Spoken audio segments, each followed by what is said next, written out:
Okay, in this video, we're going to take our control rig even further by rigging up some custom bend attributes. Sounds good. Let's do it. Okay, cool.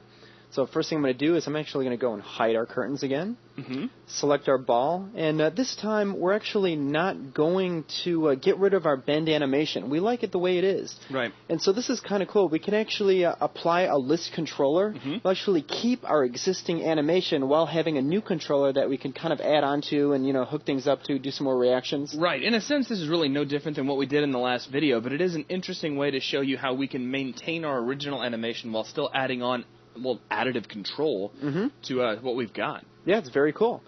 So we already have our attribute holder, so I'm just going to go into our parameter editor, and I'm going to create some new attributes. Okay. First one will be called bend angle. Okay. And I want this one to go from -10 to 10, kind of our standard range, if you will. Sure. And that looks pretty good. I'll go ahead and click add. And for this next one, I'm going to call bend direction, because we want to control the intensity or the angle of our bend, as well as what direction we're bending in. Yeah. 10 to 10, that looks good. Oh man, you don't adjust like the size of those spinners. Do you realize how that gets to me? Oh, let's adjust them right now. It's very easy to do. Go to our parameter editor. Ah, why not? It was actually kind of bugging me too. All right. I noticed it too. So let's go down to bend angle, and now let's go down to our width. And let's just kind of shrink that back. I'll hit apply changes.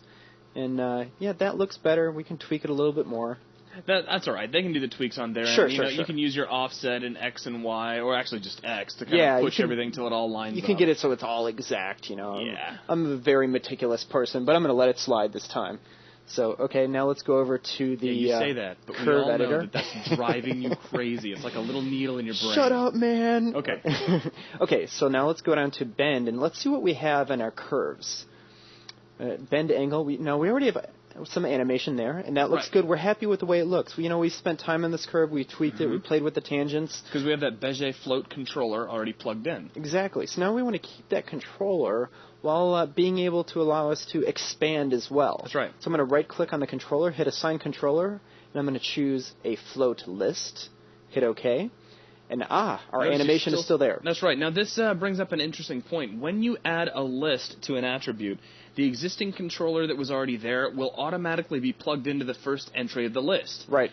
The upshot to that is that any animation you may have created through something like a Bezier float controller, in this case, will be maintained. Right. Which is exactly what we want. So now we have our Bezier float the way we want it. Now we have our new track, kind of this placeholder, if you will. So now this is where we're going to add our reaction controller and set up our bend reaction so we can use our custom attribute to drive our bend as well. Cool.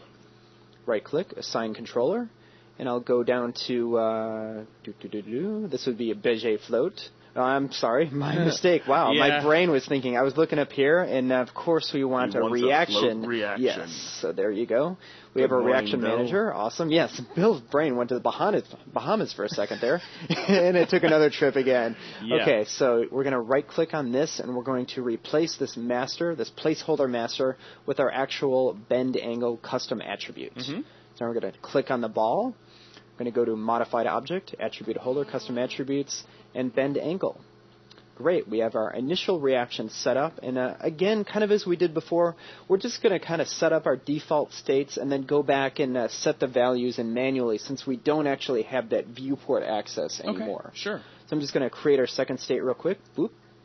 And now I'm going to go back and plug in values for our custom attribute. And of course, we're just going to conform to our range that we had initially set up in the parameter editor. -10 and 10. Exactly. So the first state, the bend angle will be -10. Then the second state, it'll be 10. Now we could actually go back in and adjust the values that we're driving. That's right. You're numerically creating that associative relationship. Right. So that when our bend angle attribute is set to -10, what number would you like us to bend to? And we want to bend to about -50 on our bend modifier. Okay. And then we'll bend to, keep it even, so we'll bend to a 50. And this zeroes it out again. It's 0. And now if we actually take a look, we can play with our bend angle over here. And that's working pretty well. We've got a bend of 10 leaning forward and then -10 leaning back. That's right. And because of the list that we added and the fact that our original Bezier float was automatically placed into the list by Max, all we're really doing is adding on some bend. So our original animation is there, and we are additively adjusting it so that any changes we make just take place on top of the existing animation. Exactly, and you can see here he's leaning forward, and we could still add even more bend if we want, or we could bleed it back a little. Exactly, so it's a nice way to go in and accentuate what you've already done.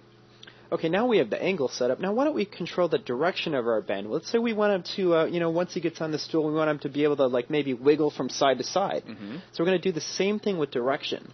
Now this brings up an interesting point here, in that we don't actually have any animation on this controller as of yet. Right. But yet we still would like to add a list, because we could actually go back and, we'll have two places to add keys to our animation. You could actually do it down in the bend modifier, mm-hmm. or you can actually still do it up here in our custom attribute. Okay. And also, what if we actually had some direction that was already animated? Sure, and so, if you guys have been maybe branching out or trying your own thing, you may have already adjusted the direction here and there. Sure. Maybe making him kind of wobble back and forth as he's coming down the center aisle, so to speak. Right. So just in case you don't want to lose any animation you have on your direction, we can do a technique that's very similar to what we've already done and simply add a list. Right.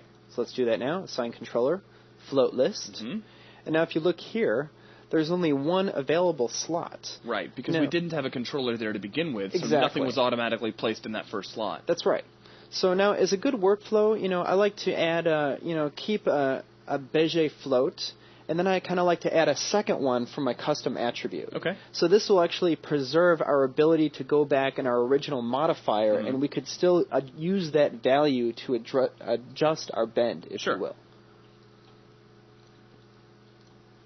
Assign controller, Bezier float. So that's just your basic controller that will hold an animation curve if you were to actually step down into the modifier itself and do any sort of adjustment. That's correct.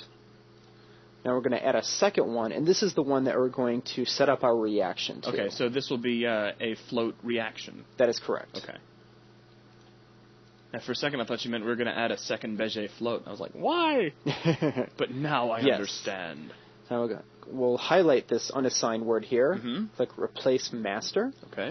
And we're going to use our new Bend Direction custom attribute as the driving attribute.